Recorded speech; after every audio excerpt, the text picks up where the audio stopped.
This is the 8:30 Top Gear from the BBC. Here are the headlines. Jeremy Clarkson to review American supercar. Quentin Wilson looks at cheap cars for young drivers. Steve Berry investigates American Biker Fest. But before we get cracking, the government has just announced that they want us all to drive smaller, cleaner cars. And as a powerful inducement to woo us from our limousines, they are offering the substantial discount of £50 off the road tax of tiny cars. Which means that this 1 litre Suzuki Wagon R, which was £7,400 on the road, will now be £7,350. Whilst this 1 litre Santa Rosa, which was £6,995, will now be £6,945. Whilst this little 850cc Daihatsu Korore Plus, which was £7,200, will now be £7,150. Very nice. But before we go for a drive, there's just one troublesome little detail. The cars may be cheap, but the stuff they run on isn't.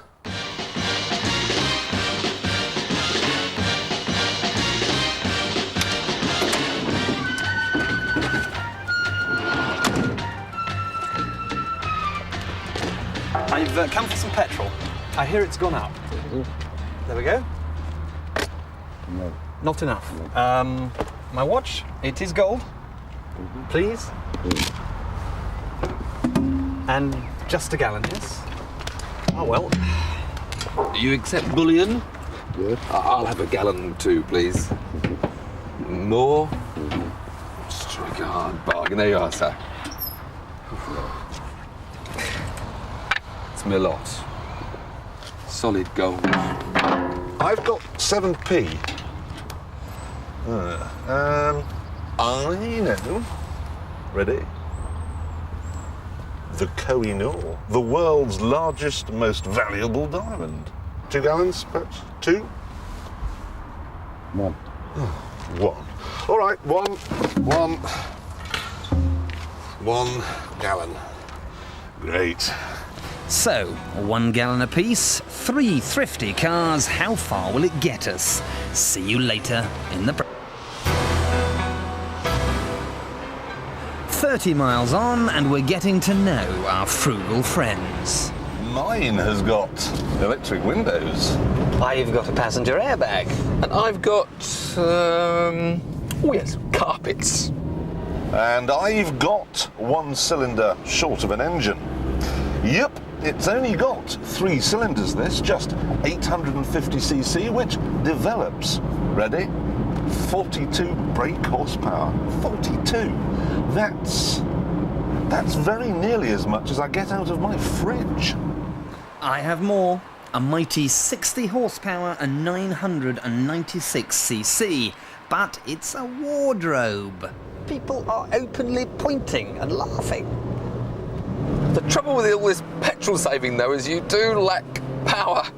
This poor little Seat takes a numbing 17.4 seconds to get from 0 to 60. But I have to say, this little engine is very responsive. When you first ask for a bit of power, it goes. I've been driving now for what feels like weeks and weeks and weeks, and still, I'm not out of petrol. We'll come back later. 46.2 miles to the gallon. It's gonna go.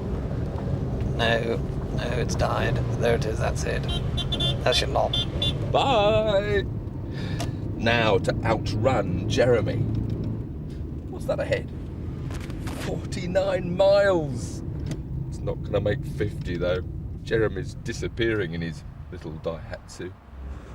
Disappearing and starting to enjoy myself. This is more comfortable than a bus, and being Japanese, it should be a lot more reliable than a train. Coming up on 53 miles to the gallon. There we go. And there it goes, 53.3, and it's coughing. It's out. I've won. Good on you, Daihatsu. So, at the end of the day, what did we really think of our economical trio? Well, Quentin has abandoned his ridiculous Suzuki Wagon-R by the side of the road and gone home. But I've grown quite attached to my little Seat. OK, it lacks the odd luxury or two, but it does nearly 50 miles to the gallon, and it's a proper size car. Tiff, size doesn't matter. Look, this has got 5 doors. I fit inside it, and it does 53 miles to the gallon. Keep this quiet, but I've grown quite fond of it. However, here's the thing. Gordon Brown says the new low road tax will apply to the cleanest, smallest cars, but he hasn't been specific. And look what we've got here.